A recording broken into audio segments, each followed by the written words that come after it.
¿Qué pasó, mi gente? Como siempre, espero estén todos muy bien. El día de hoy hablaremos desde un punto de vista biológico y fisiopatológico del virus de la ira, teniendo en cuenta todo lo que sabemos de momento, incluyendo no solo a la película más reciente, sino también a la novela gráfica y el cómic de los que poco se suele hablar. Hablaremos sobre cómo podría funcionar este patógeno en el cuerpo humano de forma realista, su historia y su nivel de peligro, y también los mecanismos que podría usar para tener un tiempo de incubación tan extremadamente corto, algo muy raro en un virus. Dicho esto, como es costumbre, pongámonos en contexto. La saga de 28 días después, o Exterminio como se comercializó en Hispanoamérica, es una de las más relevantes en el género de los zombies y también una de las primeras en cambiar al típico zombie lento y a medio pudrir por los, en mi opinión, mal llamados infectados, seres humanos vivos pero que sufren de una enfermedad que provoca una agresión extrema y que no interfiere con la fuerza o la velocidad. En este caso, el agente causal detrás de la infección es un patógeno conocido como el virus de la ira, o en algunas traducciones de la rabia. Esta última una designación poco apropiada en vista de que ya existe un virus con este nombre en la vida real. El virus de la ira es un agente infeccioso que se transmite a través del contacto con fluidos como la sangre o la saliva de un infectado y que provoca un estado de agresividad incontrolable acompañado de agitación psicomotriz, disminución de las capacidades cognitivas, vómitos y hemorragias importantes.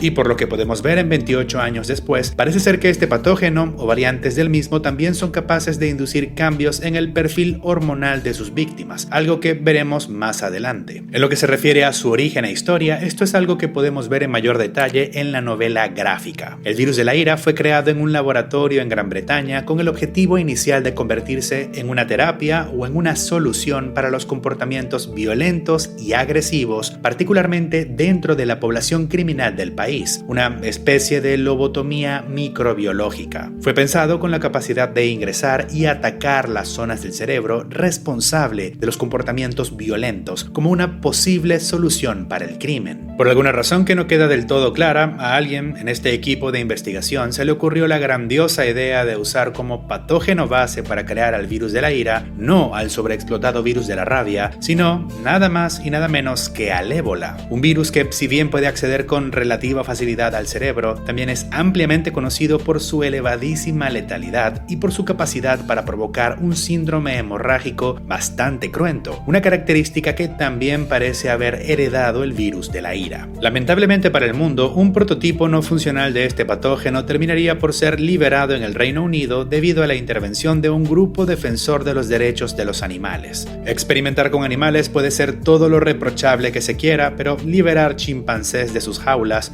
probablemente se posicione más alto en la lista de cosas que uno no debería hacer, sobre todo si son chimpancés usados en investigaciones microbiológicas. Ahora, para entender cómo funciona el virus de la ira, convendría entender también cómo funciona el virus del ébola, por lo menos en parte, ya que, como es de esperar, comparten varias características. No solo la tendencia a provocar hemorragias, sino también periodos de incubación relativamente cortos y formas de transmisión similares. Los ébola virus son un conjunto de patógenos provenientes sobre todo de África, pero también del sudeste asiático, que se caracterizan por provocar una fiebre hemorrágica con una letalidad que puede alcanzar el 90% y con un periodo de incubación que desciende apenas a los 2 días. Este patógeno cumple su ciclo reproductivo natural en distintas especies de murciélagos en los que produce una enfermedad leve y limitada, y es en realidad cuando afecta a los primates, incluyendo al ser humano, que produce una enfermedad grave y peligrosa. Esto tiene sentido en vista de que no somos los hospedadores naturales de este virus. El virus del ébola tiene la capacidad de infectar y reproducirse en una amplia variedad de órganos a lo largo de nuestro cuerpo,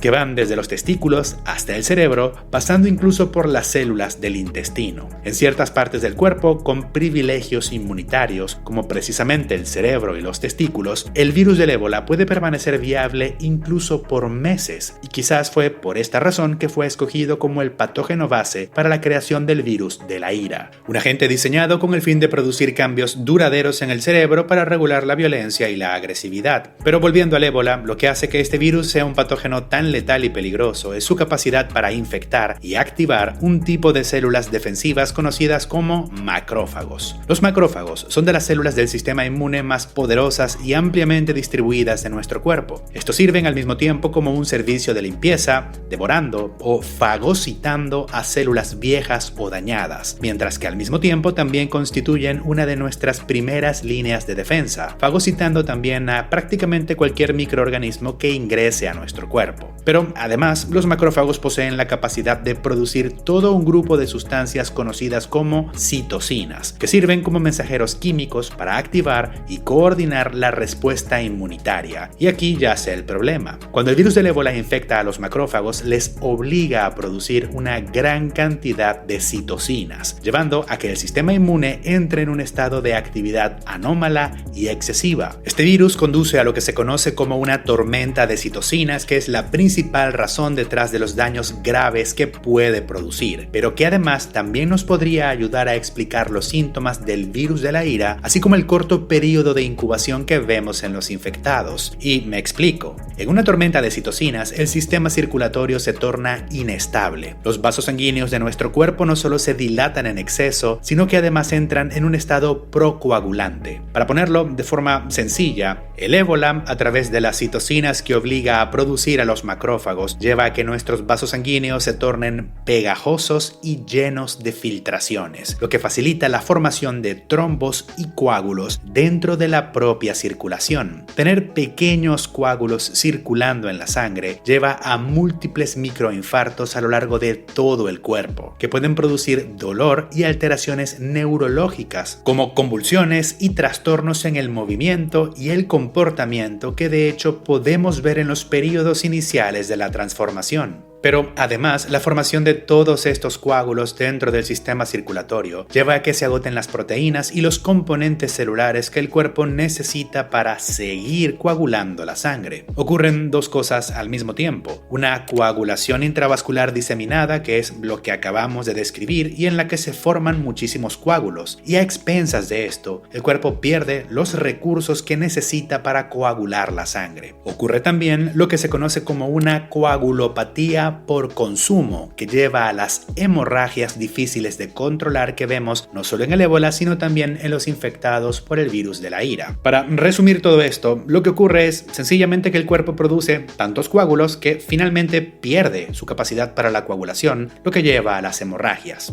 Estas hemorragias se expresan predominantemente en la forma de hematemesis, vómitos sanguinolentos, pero también lleva a hemorragias oculares que se suman a los daños que este virus produce directamente en el ojo para darle su típico aspecto a los infectados. Otras manifestaciones hemorrágicas que podríamos esperar son la epistaxis, el sangrado nasal, así como la hemolacria, el sangrado a través de las glándulas lagrimales. Ahora, algo que no cuadra muy bien del todo es el extremadamente reducido periodo de incubación que posee el virus de la ira. Hablamos de apenas unos segundos, lo que contrasta con el periodo de mínimo 2 días que podemos observar en el ébola y que de hecho ya es bastante corto para tratarse de un virus. Pero aquí nuevamente podemos recurrir a las características propias de los ebolavirus para explicar esta incongruencia. Los ebolavirus inducen la ya mencionada tormenta de citocinas que produce todos estos efectos a través no de los daños directos del virus sobre las células, sino de una proteína especial. Los ebolavirus poseen en su material genético la información para producir una proteína llamada glucoproteína secretada, que es la verdadera responsable de activar a los macrófagos y de inducirlos a producir grandes cantidades de citocinas. Grosso modo, podríamos decir que los ebolavirus son portadores, en cierta forma, de una toxina, y sus efectos más graves provienen no del daño que produce el virus en sí mismo, sino de su capacidad para llevar a la producción de esta toxina. Si el virus de la ira proviene del ébola, es de esperar que también posea esta proteína tóxica o una versión modificada de la misma.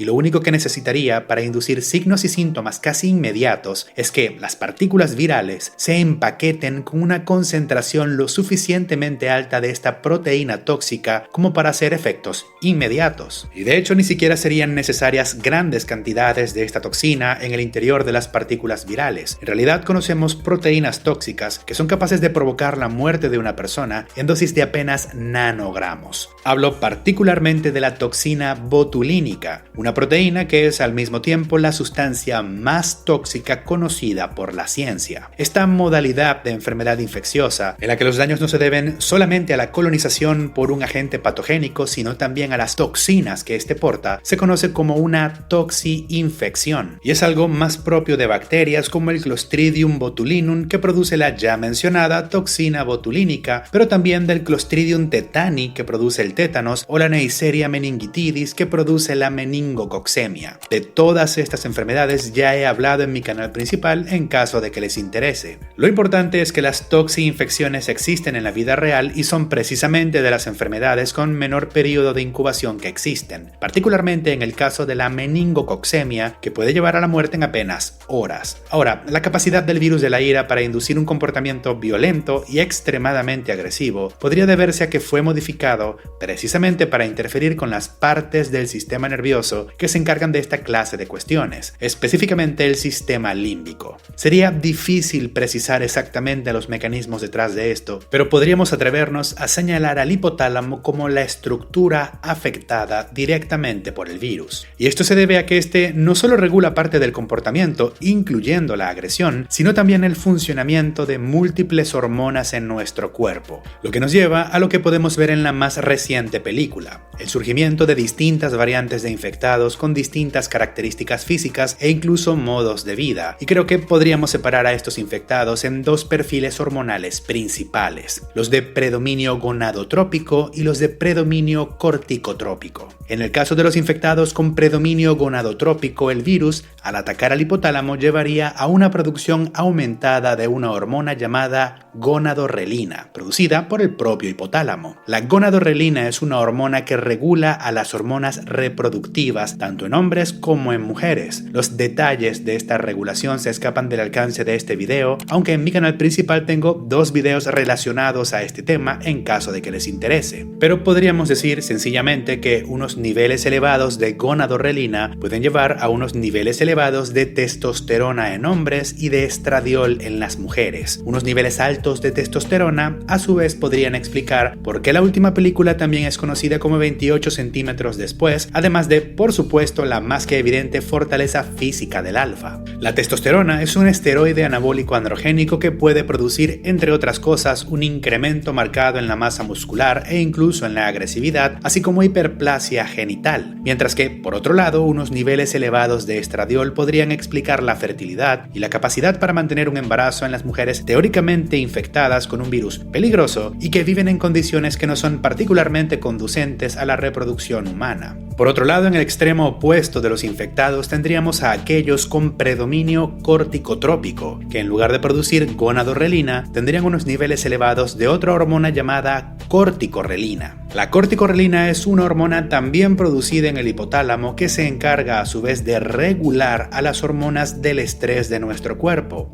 Tal como en el caso anterior, los detalles detrás de esto se escapan del alcance de este video, pero de igual forma pueden pasarse por mi canal principal para tener más información. El caso es que la corticorrelina lleva a que el cuerpo humano produzca, entre otras cosas, cortisol, la principal hormona del estrés crónico. Y el cortisol en exceso, a su vez, lleva, entre otras características, a la obesidad central y a la debilidad de los músculos de las extremidades, características que podemos ver entre aquellos infectados que prefieren arrastrarse. Además del cortisol, otra hormona controlada por la corticorrelina es la aldosterona, una hormona que lleva a la retención de sal y agua por parte de nuestros cuerpos y que puede provocar hinchazón o edema, todo lo cual casa bastante bien con lo que vemos en algunos de estos infectados. El cortisol además también es una hormona que predispone al cuerpo humano a un, digamos, modo de ahorro de energía, lo que contribuiría a explicar la capacidad de esta variante de los infectados para sobrevivir con lo que consiguen recolectar del suelo del bosque y probablemente también de cadáveres en descomposición. Ahora, estos podrían ser apenas 2 extremos de los fenotipos posibles para los infectados y es probable que haya todo un espectro de puntos intermedios. Incluso podemos ver infectados emaciados con una delgadez extrema, y aunque esto podría explicarse sencillamente a través de la falta de alimentos, también es posible que intervengan otras hormonas en estos casos, como la adrenalina, que precisamente lleva a la lipólisis, el consumo de las grasas. Tanto la adrenalina como el cortisol y la aldosterona que ya mencionamos son todas ellas hormonas producidas en las glándulas suprarrenales y controladas definitivamente desde el hipotálamo, lo que casa bastante bien con la hipótesis que hemos construido hasta el momento. Ahora, es difícil determinar exactamente qué es lo que lleva al surgimiento de un tipo u otro de infectado. Podría tratarse de distintas cepas del mismo virus, una cierta predisposición genética en las víctimas o de una interacción de ambas cosas. Por otro lado, en mi opinión, el cambio más importante que nos presenta la tercera película es el hecho de que el virus sufrió las modificaciones suficientes como para permitir cierto grado de coordinación, inteligencia y autopreservación entre los infectados. Mientras que en 28 días después, el primer brote del virus de la ira se resolvió por sí mismo, sencillamente dejando que los infectados muriesen de hambre y de sed.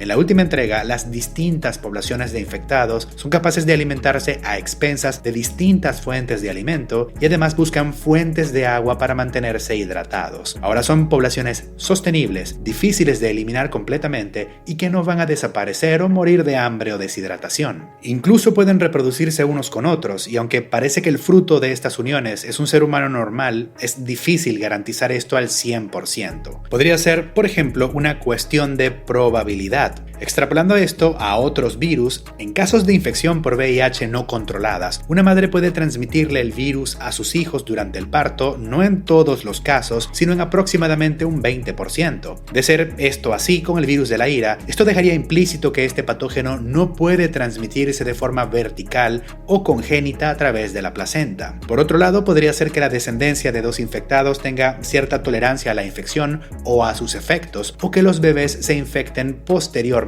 por ejemplo a través de la leche materna, que sabemos es un medio de transmisión para el ébola. En cualquier caso, no recuerdo haber visto infectados juveniles en la película, e incluso es posible que los infectados en general apliquen la que aplicaba Cronos, pero probablemente sea algo que se explore en un futuro. Con todo esto dicho, la versión del virus que podemos ver en 28 años después podría ser considerada como la más peligrosa en la franquicia de momento por su capacidad para crear poblaciones de infectados sostenibles. Y este es usualmente el criterio para que la estereotípica infección zombie pase de un 7/10, disrupción global, a un 8/10, destrucción global en nuestra escala de peligro. Aún así, tendría mis serias dudas con respecto a esto. A diferencia de otras infecciones o patógenos similares que se han llevado un 8/10, el virus de la ira no crea superhumanos ni tampoco infectados tanto o más inteligentes que los seres humanos. Esto sí que pasa con los infectados de, por ejemplo, el virus Harran o el virus Hooligan, así que háganme saber en los comentarios si creen que este virus sería capaz de aniquilar la vida humana en la Tierra, o si al contrario los seres humanos conseguiríamos adaptarnos al nuevo planeta o incluso eliminar a los infectados de forma eficaz. Y por favor tengan en cuenta, eso sí, que hasta donde sabemos